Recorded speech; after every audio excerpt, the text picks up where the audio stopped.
Okay, hey, so welcome back. You hear my voice on this one here today, but we are going to be looking at chapter 7, teamwork. Again, this is another short chapter, and I think there's only about maybe 5 or 6 slides at tops. So I'll be talking about some things here that you can bring back into your assignments, and so let's get sort of started. So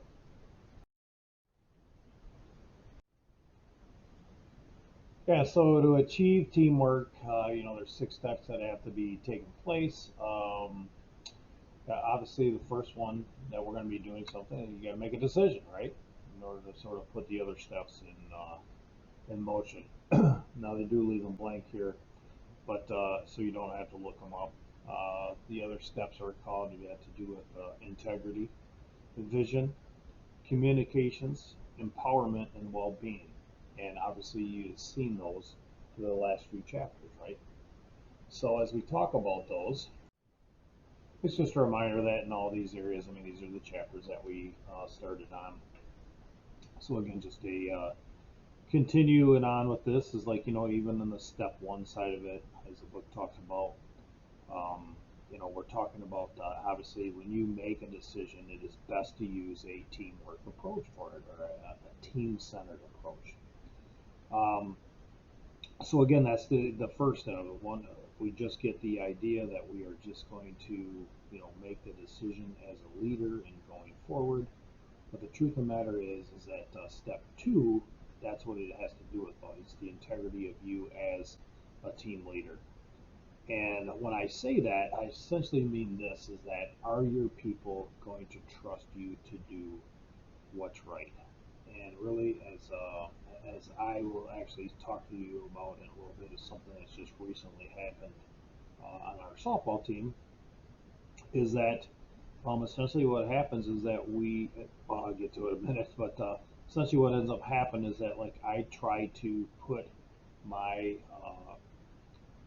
players that are on my team and empower them to make the decisions. And then at that particular point, what I'll do is I'll try to mold those as well too. But I give them essentially a, an idea of what it is that I'm looking for. So I'm going to use this here is that on our team, what I wanted to work through is I wanted to work on us having a vision of what our team should look like. And what I mean that is that I said that what I wanted to do is I wanted to have 2 pillars that we were going to build our team on, and that being uh, respect and dignity. And that's not only for each other, that's for the coaches and the coaches towards them, and also the players and the game and the umpires. And so I want you to just sort of hear me out while I'm talking about this right now, because literally the those 2 words there, respect and dignity, are something that is used and you can use in every facet of your life, especially that in police work. So I especially explained to them as we were getting into the vision side of it on what it is that we wish to do. And what I wish to do is I wanted to have what's called the 4 C's of uh, what a leader should look like, what our captain should look like on our team. And the 4 C's on what I wanted to build our captains on had to do with what's called courageous, caring, consistent, and credibility. And that would essentially be the end of it, and that would build credibility. And I'm going to have a slide for you at the very end, and that's going to be assignment 7-3 that will go over this. And I'll sort of explain that to you as we get to that particular core. So essentially what ends up happening here is that now that we know that what the vision is and what it is that we want to do, we now end up having the communication side of it. And so what I did is I put up on a white piece of paper, I end up a big old poster board, and I wrote those words: courageous, caring, and consistent. So essentially what ends up happening is I end up having the people on the team, not anybody that was captain at the time because we didn't leave the captain. So essentially what happens is that people wanted and wrote down what it was that those words meant to them. Players on the team So essentially what they were doing is they were labeling out the expectations of what it meant to be a captain on the team. This is what it was going to take for everyone to be that. And I'll show that to you in just a few minutes here. Again, at the end, you'll see something called 7-3. And then essentially as well too, we're sort of pushing on to the empowerment side. As you can see, uh, this whole example of what I'm showing you here is essentially empowering the people on the team to make their decisions on what it is that they want and how essentially they want to be led. And so, if in fact that you do get chose as a captain and on our specific team, and I want you to understand that is even if you do get chose as a sergeant, a lieutenant, and so forth, um, those are essentially the ideas that you would use as a police administrator to find out who in your department essentially is credible amongst their peers. Who do they perceive as a leader? And so when I say that, I want you to understand is that like you don't have to be a leader just because you have the term of captain or the term of sergeant or the term of, I mean, you name it, put it on there, manager. Your people look at you as those because of how it is that you end up, then how it is that you end up carrying yourself on the field through these other areas. Again, as I talked about, that being courageous, caring, and consistent. And that's what makes you credible. Now, on the step 6 side of it here, is that being well-being. Understand this is that, like, I know that when I take the time, whether I was in my sergeant position or my lieutenant position, and now as coach, when I have players or employees that are hurting, not necessarily physically, but more emotionally or their well-being, if I take the time to check in on them, just to simply ask, how are they doing? And I know some of you that's been in this class have also had those conversations with you as well. And essentially, I would hope that you would come away with the feeling that Mike cares. And because again, that's what I'm trying to put forth here. It's the same thing that I put forth with my teams, same thing that I put forth with my employee teams as well too. So I just wanted to sort of push that on. You're going to see something here in 7.3. I could not connect it to this PowerPoint here, but you'll see an assignment on essentially how that was brought in and what it looked like. And I'm just going to have you write a few things on there so you can sort of just take a look at it. Well, something we did. And I will tell you this is that um, as we dip into the next slide here that talks about like team dysfunctions and trust and stuff of that nature. Obviously, if I hadn't told you, I had came into the season because of the other coach being let go. And so, yeah, so I essentially had to build trust with my employees, no, my B players that are on the team. But it's the same concept, so I'm trying to bring this into a little bit easier light to see for you. Hey, 8 minutes and 30 seconds. So really here, obviously, if there's no trust, there's no teamwork. And if you look at some of the sections on like page 139, it talks about like, well, actually drop to 138 first. It talks about like infighting, self-centeredness, cultures of blame, and so forth. And literally, I'm telling you, those things are a stinger to anything that has to do with a team environment. And I'm not even, I'm going to use the softball team right now because I have it, but this has not anything to do with the, when I took over the DNR and the community resources unit. I mean, there was so much ankle biting that was going on. It was terrible. And of course, these are grown men and women that are part of this. And I see every one of these things here under the Y section in team dysfunctions. It's just It just takes somebody to come in and try to rebuild trust. And what you will see in a police administration environment, if they decide that they like the harmonious environment that's taking place within the department, you're going to see somebody get promoted from within to the assistant chief or chief or something of that nature. But if you feel like there needs to be an upheaval, you don't promote within. You bring somebody else in outside the department to essentially rebuild and what's called restorative leadership. So that's the best thing that can essentially happen. So in the trust environment, I'm going to flip back over if you're over now on the page at the top of 139. Like some of these things that are in here that talk about can I trust you? Can you trust me? Am I being heard? The rest of the stuff down here. I mean, those are really good words to use and talk about when you're on your FTO programs or you're doing a ride along and stuff of that nature and you're trying to visit a department, to ask those folks that are out there once you start sampling departments. So why this is important to talk about right now is and I'm going to try to do the best I can for you here to explain it, but as we've seen in the last assignment, I think it's 2 assignments ago, we were talking to, I think it was called like What Happened to Chief. I can't remember his name off the top of this so-and-so, but he had a really good intentions, right?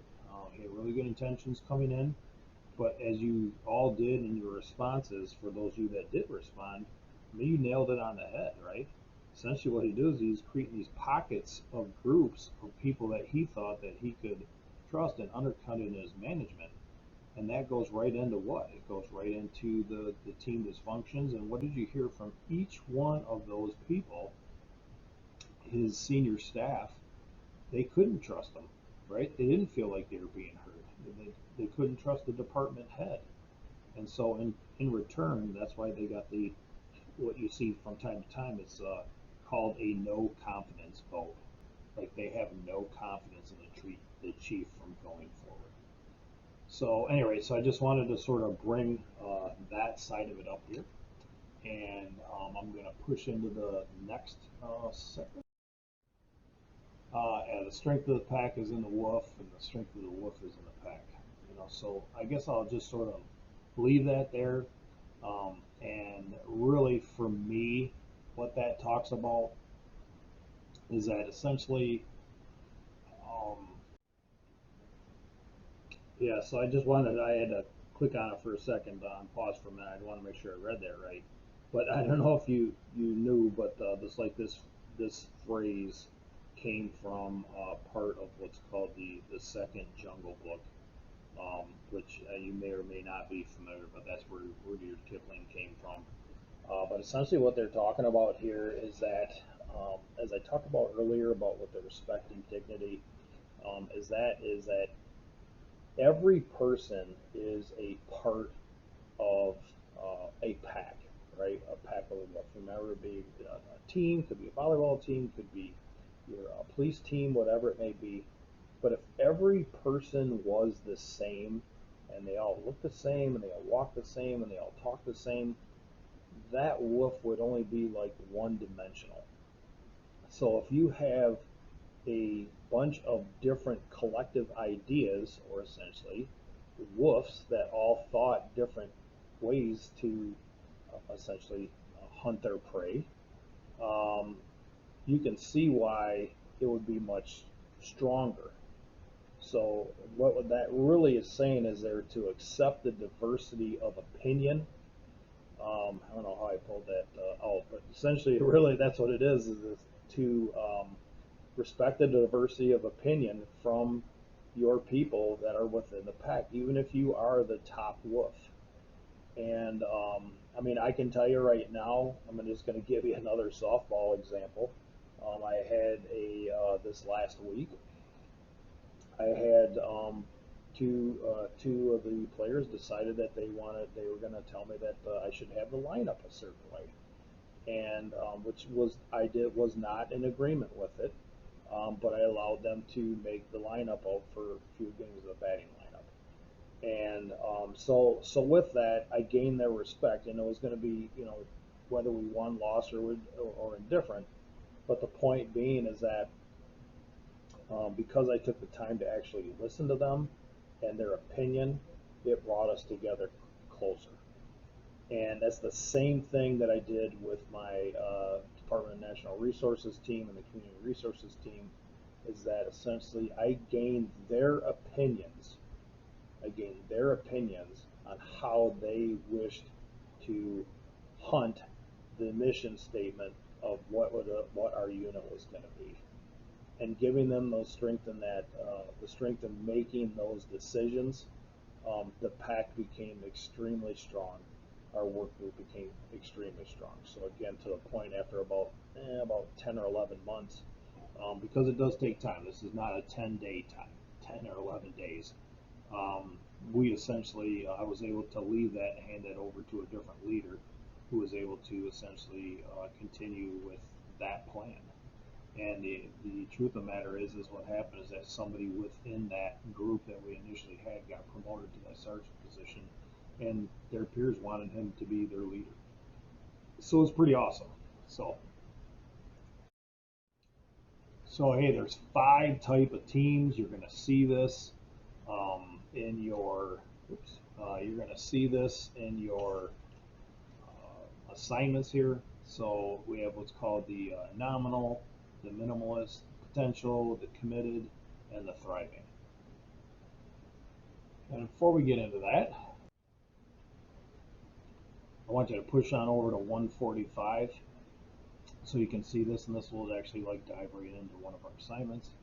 So essentially what I want to talk about here is like what the author is talking about here is like when you come into a situation, you should be looking at the people in front of you and trying to figure out what it is and what type of work group that you have, or what type of team that it is. And this is going to be part of your, again, your assignment. I think it's 7-1 on this one. So, nominal, basically what they're talking about here, you can see it says basically high dependent crew of folks. For some reason, dislike the word team. They display a what's in it for me attitude and approach their job as a win-lose proposition. I like this. They view their managers as boss holes. I've never heard that one before, but that's actually pretty funny.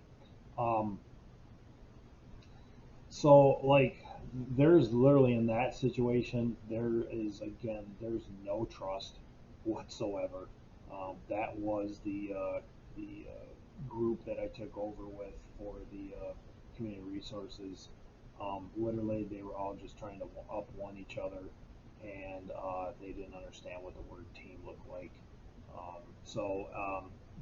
That had to be brought down to earth on what it is that we're going to do and how we're going to go forward. And those were the topics that we covered already earlier, so I won't repeat myself. The minimalists, those are the second group. The minimalist is quick to respond with a minimum of effort, minimum of trust, minimum of openness. I mean, literally, these people right here, they are they're very interesting to work with because they will do the bare minimum. Okay, they will do the bare, and they'll do it okay, right? They'll do it okay, but they're just going to do the bare minimum. They're not there to push the department, push the team forward, or anything of that nature. They'll still come to work. They'll still do their job, and sometimes that's okay. Everybody has that, and I'm sure you have it. Even committed to doing some of your homework assignments at times. And when you're running a police agency, those are like some of the people that you know that you are going to have, but you don't want them in your administrative part of it because that's only going to breed more minimalist. Potential, right? These employees are beginning to get the picture. They comprehend the need for the shared goals, the sign of mutual respect, and helping hands are evident. Display initiative and career orientation. They see themselves bosses as manager, leaders. So essentially what it has is that I like sort of put this group into people that like after their 5 years are in, where 5 to 10, 11, they like sort of are maturing a little bit, not only in their age, but in their life experience. And they're starting to see sort of the big picture of what's out there and trying to drive work pleasure. Let's put it that way. And so, and what I mean by that is that, so like you can get the rush, the high, and stuff of that nature of making arrests, right? You can go out there and get people with for drugs, guns, rape, whatever. I mean, you just talk about it. It's out there. But like once you get like your second or third, a couple ounces of coke or whatever it may be, it sort of loses its buzz. And then again, you're going to that big oversight picture on, okay, so what else is out there? What are the bigger problems in our work groups, in our department, and how can I try to make it better for the person next to me on the coming to work and trying to be happy? And so again, we talk about like that well-being stuff, and that's especially I'll see this when people have went through a storm in their life and they care about their brother or sister next to them, their work brother or sister next to them, and they want to try to help them uh, navigate through that.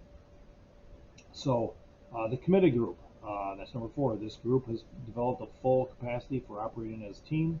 They deploy as a team with strong commitment to a team win. The members recognize the importance of trusting and trustworthiness. They value their bosses as a team leader. And like again, those are people that take the next step up from being potential to now committed. And you're going to see those people are the ones that are going to really start pushing the mission of the department, the mission of their unit. And they are ones that, again, there's a lot of trust and trustworthiness that's taking place, that they're essentially putting themselves in their shoes. I always say it, this bracelets that you've seen for a while. I seen one the other day, but they were real popular a while back. It was what would Jesus do? And we had a sort of a interesting chief at one time, and he thought very highly of himself, and he wanted to make bracelets that were called "What would WWD? What would Dan do?" And well, I thought that was sort of, I mean, if you don't know me, I'm a very Christian man. Where I understand where they were taking with it. That was about making good decisions while you were out there on the street.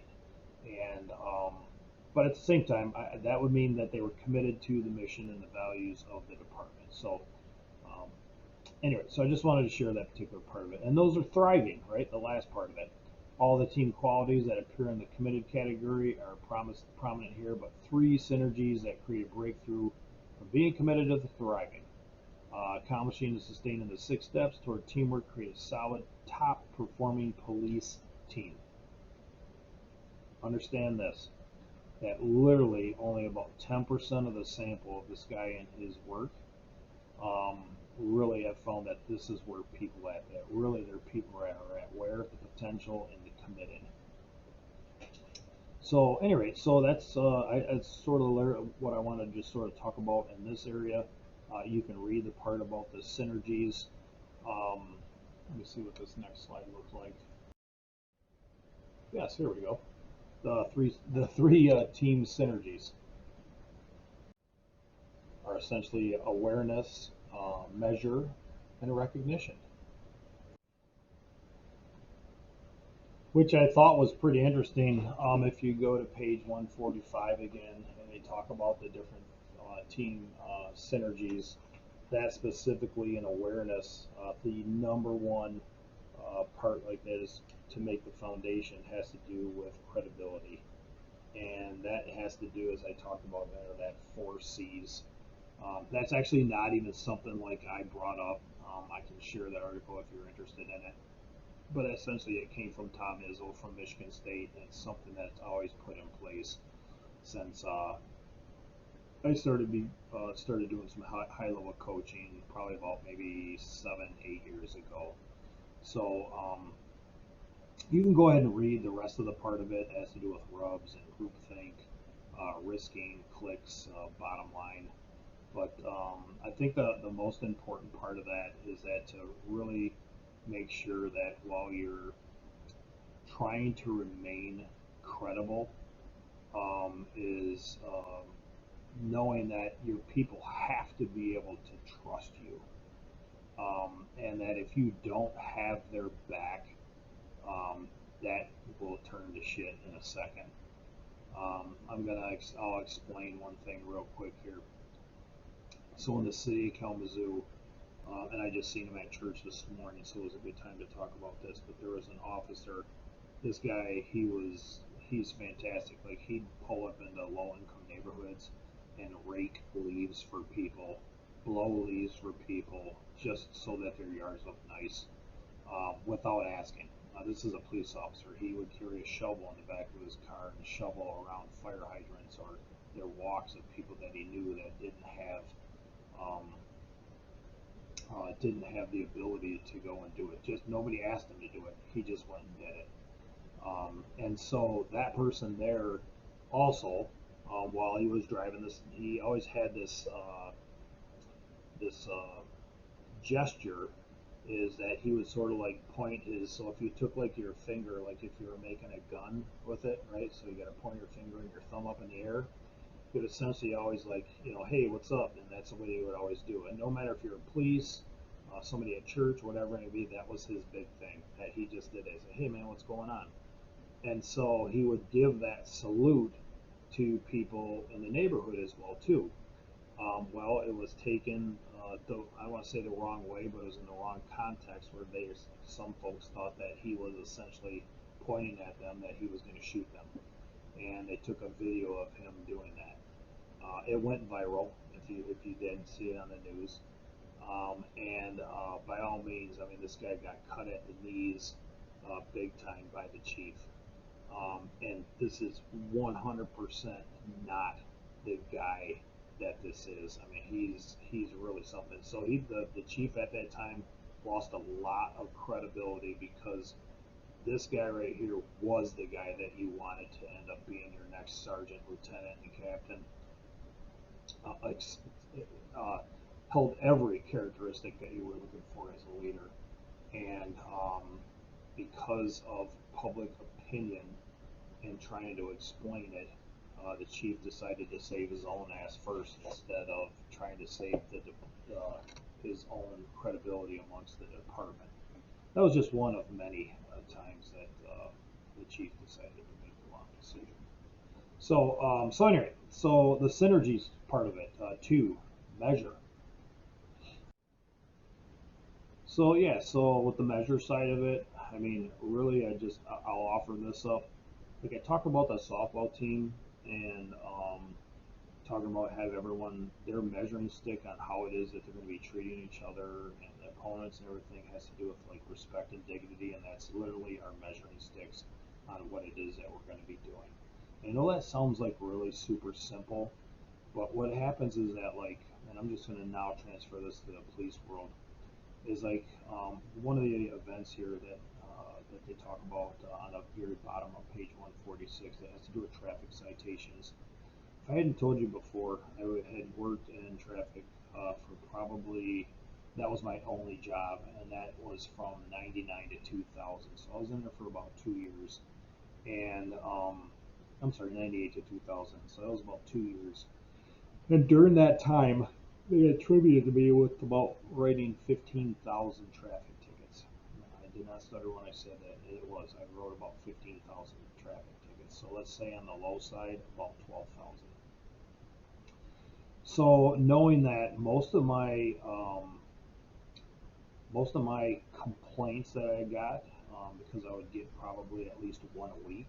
I mean, when you write basically 100, I don't know, but almost 150, 250 tickets a week, people complain. People don't like getting tickets. But essentially, what ended up happening is that like they were very upset with me, not because they got the ticket, but because I was very robotic. And so I wasn't treating them with the measuring stick of that would be dignity and respect, right? So like they wanted to tell me about, at least understand on why it was that they were speeding.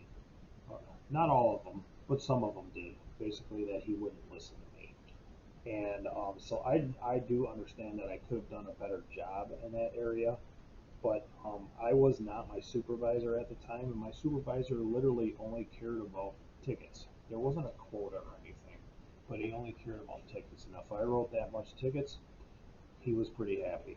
In fact, essentially what ended up happening is that he would tell, hey, you know what, you write me a book of tickets tonight, you can go do whatever you want to do for the rest of your 8 hours of your shift.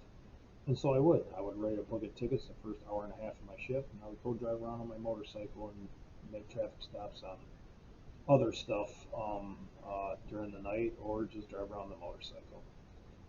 So, and help out on calls and stuff of that nature. So, just knowing that is like that's where a failure was for my supervisor at that time. There was no measuring stick of what it is that I should be out there doing. We should have had me in areas that where traffic enforcement would have reduced accidents rather than just to get numbers and the right tickets, because that never ends up in the right score. Anyway, so the synergy side of it, recognition. This is going to be an area about, I wrote this assignment out called who's filling your bucket. And I truthfully feel like this is one area that really, that praise is exceptionally rare in workforces, workforces. And I think like you guys mostly see, I'm sorry, you students mostly see that even when I like don't give any like in-depth praise to you or feedback, I'll at least tell you good job, hey, this is good. I am also, again, I am a firm believer of every time I go through the drive-through, I always tell my people that I get my food from, hey, nice job, and I always get a chuckle out of them. I think I may have mentioned that in a past post, and if you didn't know, I actually ran into one of our students the other day that works in town at the gas station and told her good job when I got done.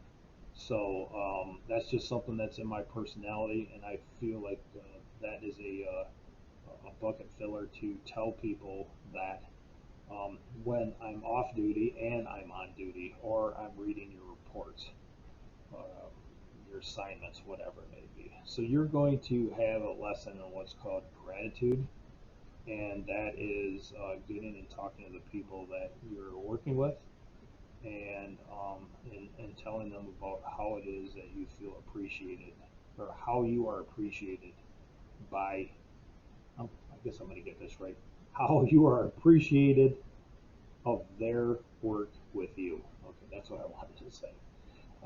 So you're going to see that assignment, and it's sort of, I made it as simple as possible so that you can sort of put it together, so that you can like sort of revert back to it when you want to make a star later for your career. So the summary, you can go ahead and read those.